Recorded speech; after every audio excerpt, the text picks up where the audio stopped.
Hello friends, welcome back to my YouTube channel Himachal GK from Pong wetland.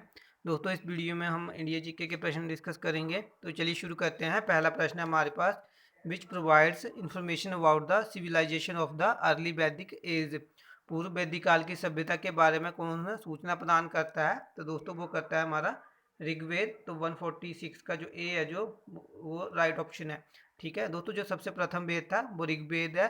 तो पूर्व वैदिक काल से हम समझ सकते हैं कि जो पहला वेद बना उससे पूर्व का काल, तो वो पूर्व वैदिक काल के बारे में जो भी है वो ऋग्वेद हमें बताता है। ठीक है, क्योंकि ये जो है पहला वेद है। नेक्स्ट क्वेश्चन है 147, Buddhism made an important impact on which societies. किस समाज पर बौद्धिज्म का महत्वपूर्ण प्रभाव पड़ा? तो दोस्तों वो पड़ा था वुमेन एंड शूद्राज, स्त्रियों और शूद्रों पर। तो 147 का डी जो है वो राइट ऑप्शन है। 148 है, द फेमस कोहिनूर डायमंड बाज प्रोड्यूस्ड फ्रॉम विच माइंस। किन खदानों से प्रसिद्ध कोहिनूर हीरा प्राप्त किया गया था? तो दोस्तों ये किया गया था गोलाकोंडा से। तो 148 का डी जो है वो राइट ऑप्शन है। नेक्स्ट क्वेश्चन है 149, what do you mean by Mughal jagir. Mughal जागीर से आप क्या समझते हैं? तो दोस्तों इसका जो राइट ऑप्शन है 149 का वो ऑप्शन है giving officer a right to collect revenue. ठीक है, ये एक अधिकारी को राजस्व संग्रह करने का अधिकार देना, यानी एक ये जो एक व्यवस्था थी जिसमें कि जो है वो कर जो एकत्रित किया जाता था। ठीक है, किस तरह से कर एकत्रित करेगा, कौन करेगा और कैसे। तो 149 का ए जो है वो राइट ऑप्शन है। 150 है, but did the Hunter commission appointed by the viceroy prove. Viceroy द्वारा किस घटना की जांच के लिए हंटर कमीशन की नियुक्ति की गई थी? तो दोस्तों ये की गई थी जलियांवाला बाग जो हत्याकांड हुआ था, तो उसके लिए। तो 150 का सी जो है वो राइट ऑप्शन है। दोस्तों जलियांवाला जो हत्याकांड हुआ था वो 1919 में बैसाखी वाले दिन यानी 13 अप्रैल को हुआ था। ठीक है, जनरल और डायर ने जो गोलियां चलाई थी वहाँ पर बैठे निहत्थे लोगों पर। 151 है, which was not a member of drafting committee of the constitution. इनमें से कौन संविधान की प्रारूप समिति का सदस्य नहीं था? तो दोस्तों वो डॉक्टर राजेंद्र प्रसाद थे। तो 151 का बी जो है वो राइट ऑप्शन है। ठीक है दोस्तों, प्रारूप समिति के सदस्यों की संख्या 7 थी। इनमें सबसे प्रमुख डॉक्टर भीमराव अम्बेडकर थे जो कि अध्यक्ष थे प्रारूप समिति के। फिर एन गोपाल स्वामी अयंगर थे। फिर अल्लादी कृष्णा स्वामी अय्यर।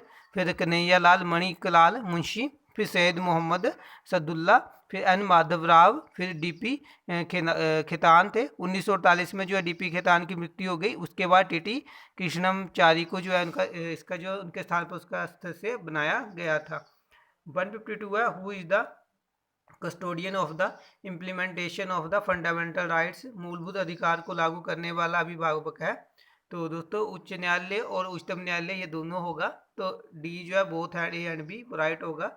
152 का डी जो है वो राइट ऑप्शन है। ठीक है दोस्तों, उच्चतम न्यायालय के गठन के बारे में जो है वो अनुच्छेद 124 में दिया गया है, और जो उच्च न्यायालय होते हैं स्टेट के उनके बारे में अनुच्छेद 214 हमें बताता है। 153, in which year House of People was named as Lok Sabha. किस वर्ष में हाउस ऑफ पीपल को लोकसभा नाम दिया गया था? तो दोस्तों ये दिया गया था 1954 में। तो 153 का जो सी है वो राइट ऑप्शन है। ठीक है, 1954। नेक्स्ट क्वेश्चन है 154, how much part of earth land surface is desert. पृथ्वी की भू तक की कितना भाग मरुस्थल है? तो दोस्तों ये 1/3 है। तो 154 का बी जो है वो राइट ऑप्शन है। नेक्स्ट क्वेश्चन है 155, डिसलिक्वेसीन्स राइजेज इन। प्रस्वेदन उत्पन्न होता है। तो दोस्तों ये तो समझ मुझे कुछ भी नहीं आया था इस वर्ड का, लेकिन इसका जो राइट ऑप्शन है वो option B, warm moist and dry condition. इसकी वजह से ये कुछ उत्पन्न होता है प्रस्वेदन।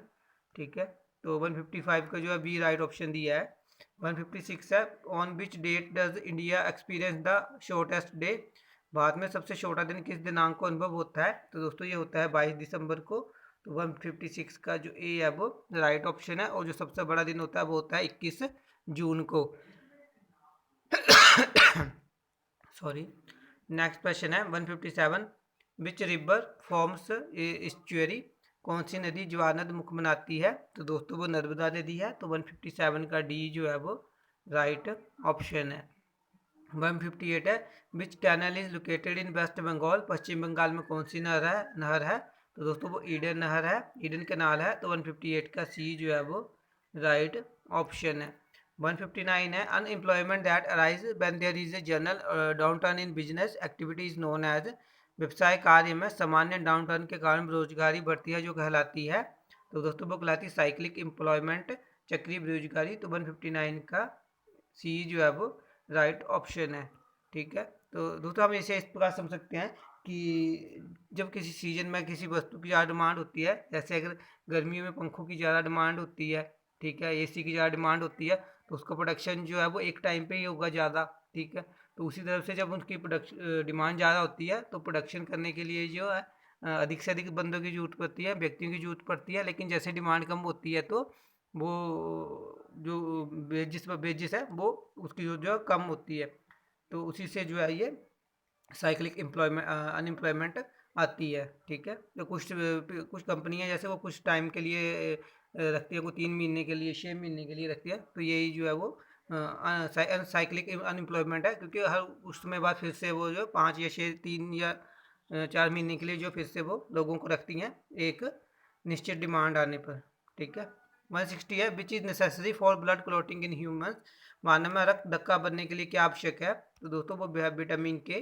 तो 160 का जो बी है वो राइट ऑप्शन है। ठीक है, नेक्स्ट क्वेश्चन है 161 but should not to be used to extinguish fire caused by electricity because, विद्युत के कारण लगी आग को बुझाने के लिए पानी का प्रयोग नहीं करना चाहिए क्योंकि इट में काउज इलेक्ट्रोक्शन। ठीक है, इलेक्ट्रोशन हो सकता है, यानी पानी जो है वो विद्युत का सुचालक होता है, तो ये आगे फैल सकती है। ठीक है, तो 161 का ए जो है वो राइट ऑप्शन है। ठीक है, इसलिए बिजली पर जो है पानी नहीं फेंकना चाहिए। 162 है which is found in vinegar, vinegar में क्या पाया जाता है। तो दोस्तों विनेगर में जो एसिटिक अम्ल पाया जाता है जो कि ऑप्शन में नहीं है। तो 162 का डी जो है वो राइट होगा, नन ऑफ डीज। ठीक है, तो दोस्तों ये लास्ट क्वेश्चन था इस वीडियो का। तो आई होप आपको वीडियो अच्छी लगे। अगर आपको वीडियो अच्छी लगती है तो इसे लाइक करें, शेयर करें, मेरे चैनल को सब्सक्राइब कर लें। नेक्स्ट वीडियो में मिलेंगे, तब तक के लिए गुड बाय, जय हिंद, जय भारत, जय हिमाचल।